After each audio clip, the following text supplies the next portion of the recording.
जालन्यात पोलिसांचे operation all out. गुन्हेगारांना भरली धडकी.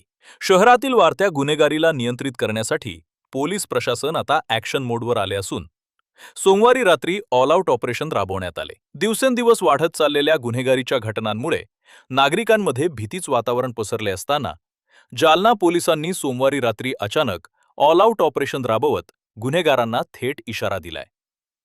रात्री उशिरापर्यंत सुरू असलेल्या व्यापक मोहिमेत शहरातील बेकायदेशीरपणे सुरू असलेल्या आस्थापना बंद करण्यात आल्या, तर चौकाचौकात टवाळखोरी करणाऱ्या जमावांना हुसकावून लावले.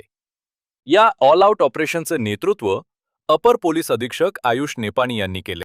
यामध्ये उपविभागीय पोलीस अधिकारी अनंत कुलकर्णी, स्थानिक गुन्हे शाखेचे पोलीस निरीक्षक पंकज जाधव, चंदनझिरा पोलीस ठाण्याचे पोलीस निरीक्षक बाळासाहेब पवार, कदीम जालना पोलीस ठाण्याचे पोलीस निरीक्षक जनार्दन शेवाळे, सदर बाजार पोलीस ठाण्याचे पोलीस निरीक्षक संदीप भारती यांच्यासह पोलीस अधिकारी आणि कर्मचारी सहभागी झाले होते.